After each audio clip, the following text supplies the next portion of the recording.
Gaza से बंधकों की रिहाई पर सस्पेंस बरकरार है। हालांकि बैकडोर से हमास से डील का दावा किया जा रहा है, लेकिन जैसे ही लगता है कि हमास बंधकों को छोड़ने को मान गया है, वैसे ही हमास की एक और शर्त सामने आ जाती है। इस बीच अमेरिका और कतर ने ऐसा फॉर्मूला निकाला है जिससे हमास रिहाई के लिए तैयार हो सकता है, लेकिन इस दफा इजराइल ने मामला फंसा दिया है।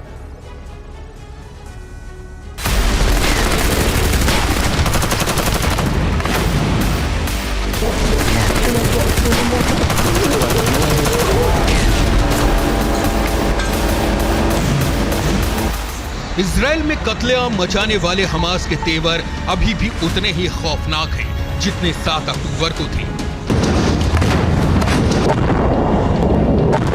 ना तो इजराइल हमास का कुछ बिगाड़ पाया है और ना ही अमेरिका हमास को बंधकों की रिहाई पर तैयार कर पाया है।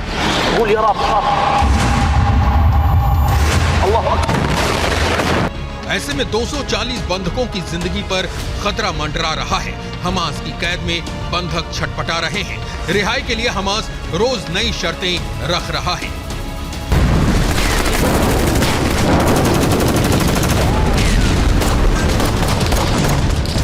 ऐसे में रोज बंधकों की रिहाई टलती जा रही है, लेकिन अब कतर की कोशिश से कुछ बात बनती नजर आ रही है। ऐसे में 3 देशों की 3 बातें सामने आ रही हैं।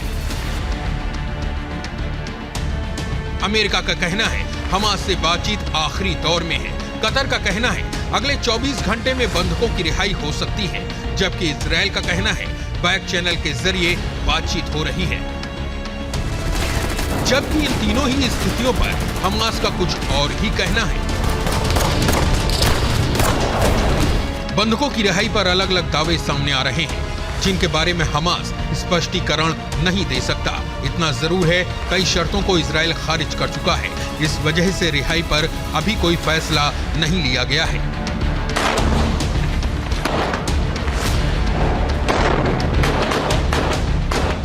जबकि इससे पहले अमेरिका और कतर की तरफ से कहा गया था कि बंधकों को छोड़ने पर हमास ने कुछ शर्तें रखी थी। अब इजराइल को तय करना है कि वो इसे मानता है या नहीं।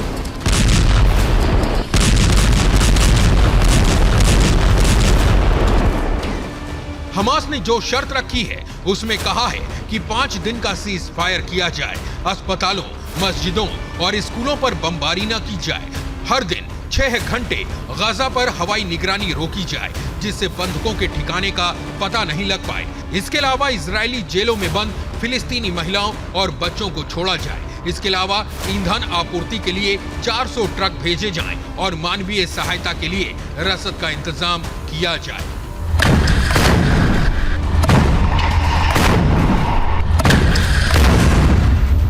ऐसा हुआ तो हमास पहले 50 महिलाओं और बच्चों को रिहा करेगा, उसके बाद आगे की डील पर बात बन सकती है। लेकिन इजराइल ने 400 ट्रक देने से इनकार कर दिया है। बाकी शर्तों पर विचार किया जा रहा है, नेतन्याहू ने बताया।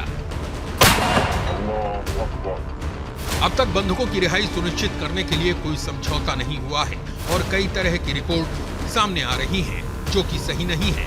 जैसे ही कोई डील होगी, इजरायली जनता को सूचित कर दिया जाएगा।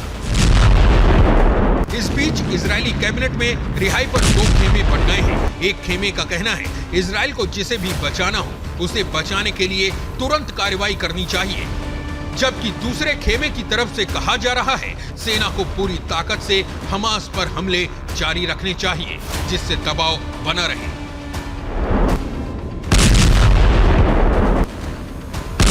हालांकि अमेरिका और कतर इस बात को लेकर आश्वस्त हैं कि बंधकों की रिहाई के लिए जल्द ही कोई न कोई फॉर्मूला निकल आएगा।